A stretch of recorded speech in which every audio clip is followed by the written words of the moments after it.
Welcome to the Float Podcast, an entrepreneurial journey.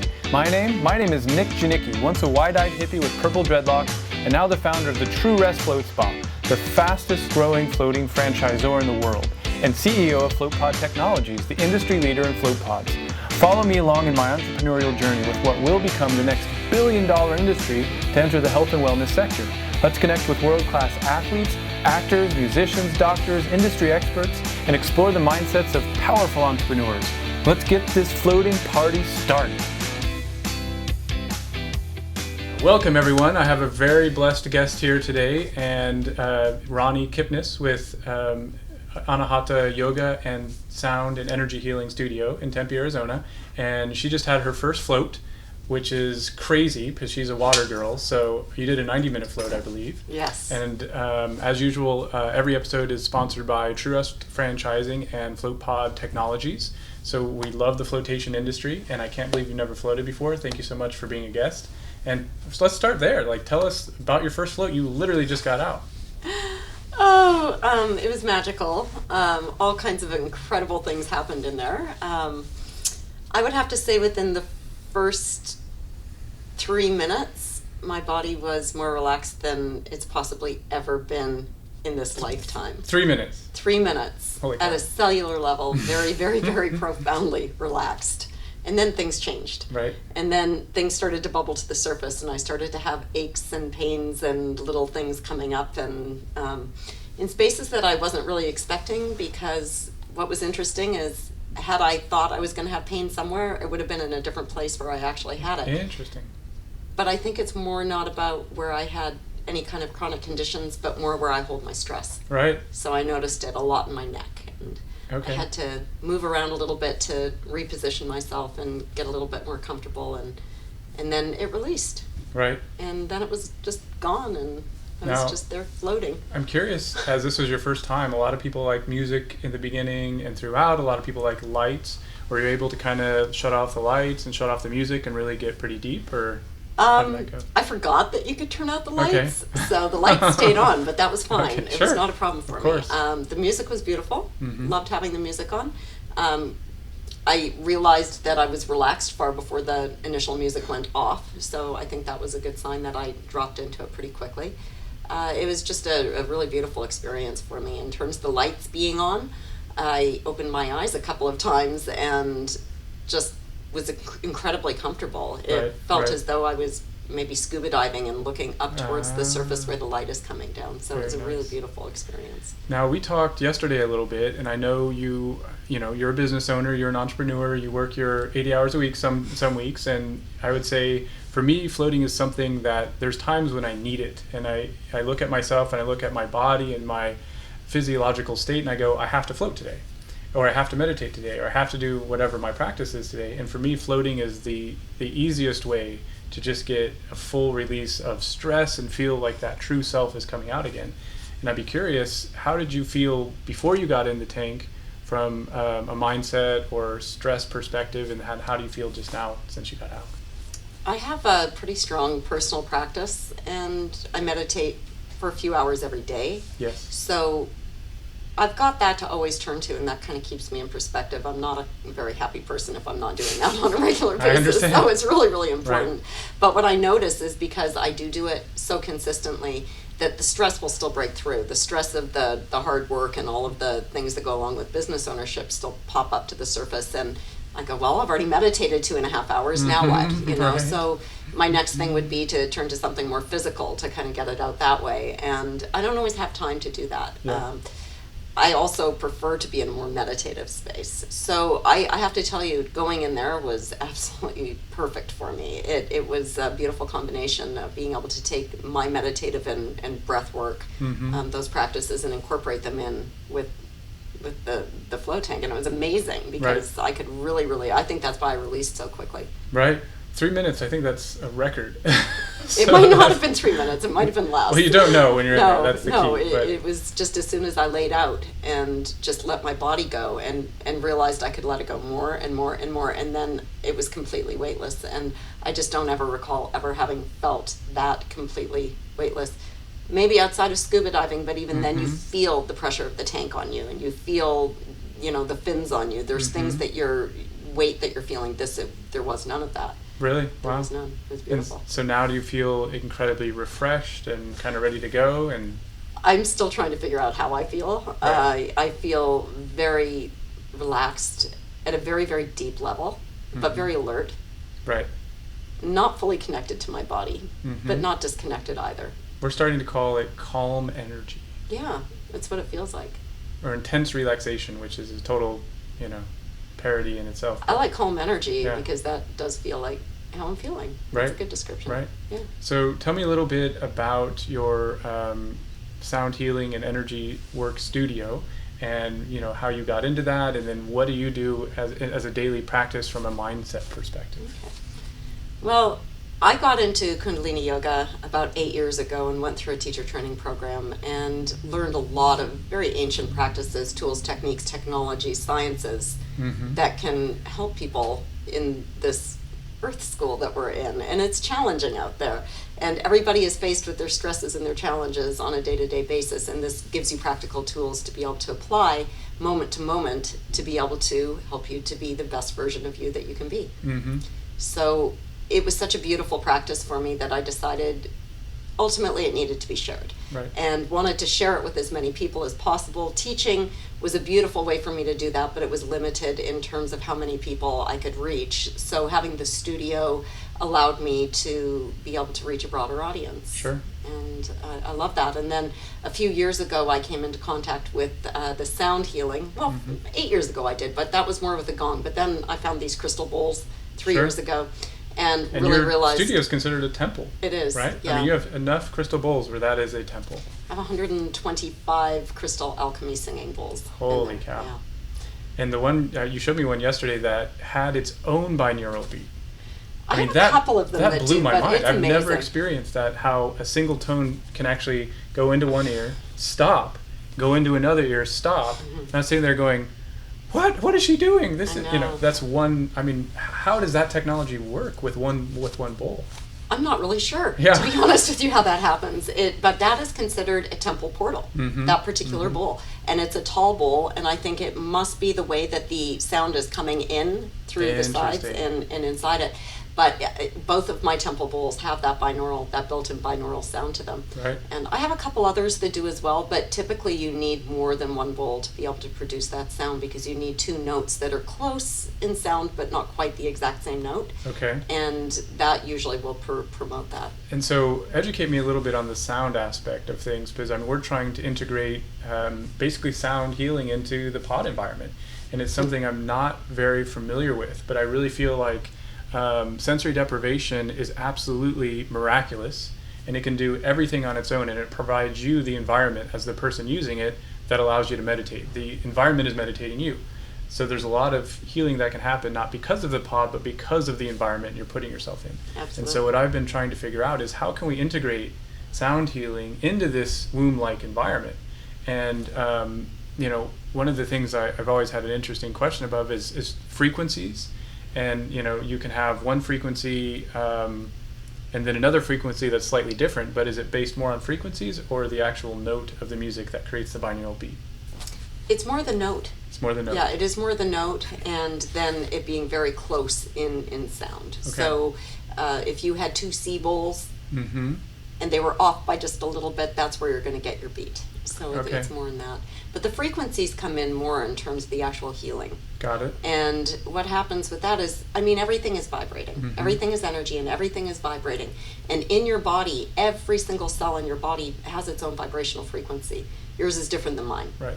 So every cell, every organ, everything. So when something is vibrationally not where it's supposed to be naturally in its natural resonance, it becomes diseased. It becomes out of service. And we're 75% water. Absolutely. Yeah. We're, energetic water bags walking around. Yeah, exactly.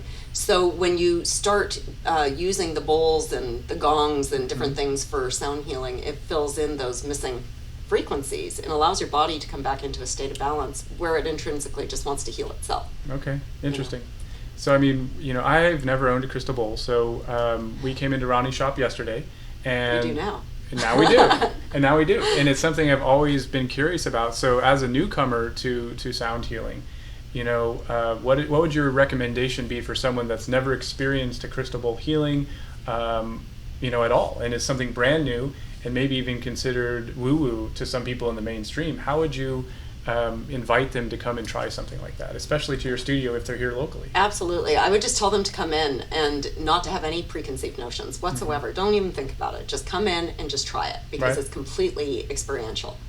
Everybody is going to have a different experience. It might take some people longer to settle into it. Some people might be comfortable with it, others may not. Some people may feel anxiety bubbling to the surface. It's clearing. It dumps the subconscious mind, allows you to heal at a deep level. So everybody's experience with I don't mean that you hit something so important that I think a lot of people don't get, and we get this when people come out of the float pod too, is that thoughts arising aren't necessarily a bad thing. Yeah. And we had a buddy whom is a Marine, and he served, and his very first float he started having the emotional cleansing of the experience, so he kind of re-experienced it. And from someone experiencing that, it's very scary, but I considered it a very good thing. And after multiple floats, it just naturally dissipated. And so I would imagine in sound healing, it's something very similar, where you might find yourself being in an anxious state, but it'll dissipate. Very often. And sometimes it's emotional, sometimes it's mental, sometimes it's physical. Right. You'll feel different blocks in your body energetically even. You just need to connect to the breath, acknowledge that it's happening, be present with it, and let it go as much as possible. Know that it's really, really normal for these things to come up. And the exact same thing happened when I was in there. So it was really interesting to see how I had this subconscious dump while I was in there, and I had different things bubbling to the surface, different aches and pains that I didn't know that were there. And by connecting to my breath, I was able to just process through it and let it go. Okay. But it's interesting because some people do have anxiety initially with the sound healing, and I can imagine some people would have some level of anxiety in the pods initially, and really it's more about educating people a little bit ahead of time of, and then potential for just releasing and letting things go. One of your fears I know coming in was a sense of claustrophobia, which I always attribute to a loss of control. I mean, how did you do coming into it? A little nervous, right? A little bit. Once I saw the pod, I was totally when you saw it, good. It's more excitement, right? Yeah, so I think a lot of people, they feel like they're going to be claustrophobic. And I've always said this, once you see it, you never are. No. You're excited, I'm in total control. It's the size of a king-size bed. It's huge. Yeah, it's really... But if you had, once you saw it, there was no anxiety, no fear at all. It's all none. I couldn't wait to get in. It's so inviting. Awesome. Yeah.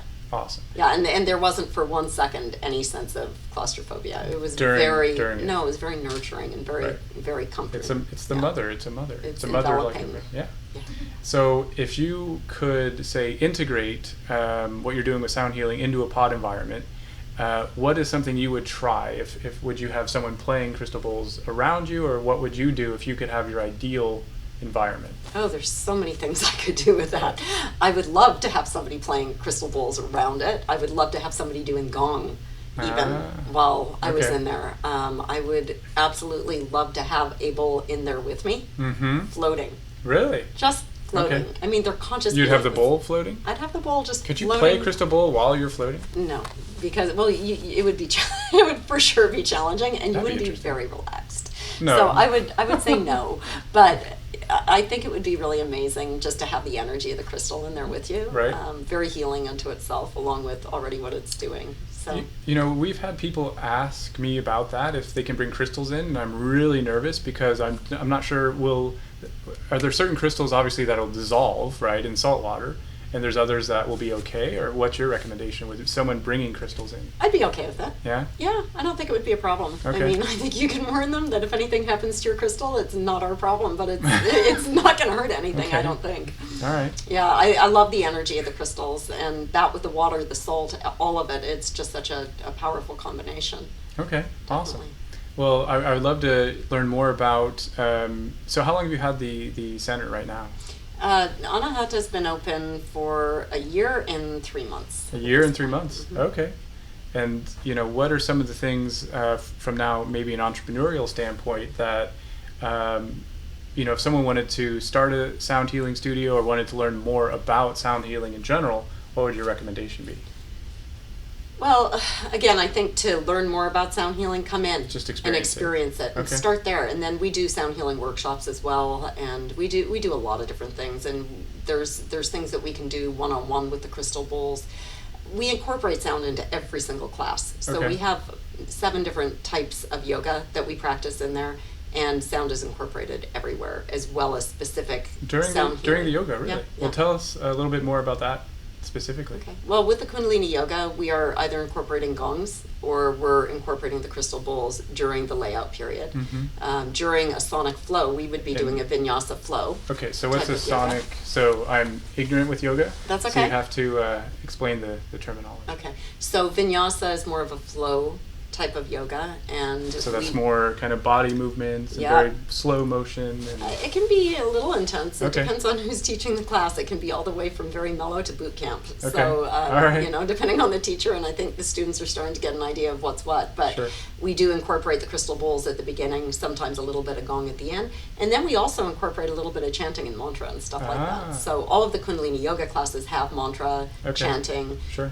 It's a big part of the practice. And then the other classes we try to incorporate a little bit here and there as well, because again, it's sound. It's vibrating, and it's vibrating the endocrine system, and it's, you know, same thing with the crystal bowls, and it's all working on the glandular level, Okay. yeah, and the cellular level. So is there someone that maybe shouldn't be doing this from a detox standpoint, or you think this is something that could be, there's literally everyone should be doing sound healing? I think everybody can do it. I have yet to have anybody that couldn't. I think some people were put off by it just because it brought stuff up for them and they really weren't prepared to perhaps look at it, or they felt frightened by a physical something that happened while they were in there. And Sure. again, you know, everybody has to be ready for it when they're ready for it, and not before. So Right. oftentimes people will leave and go, okay, well, that was different. It was a cool experience. Maybe not for me. Right. But then they're back 3 months later. Right. They're ready now. Sure. They're going to try it again.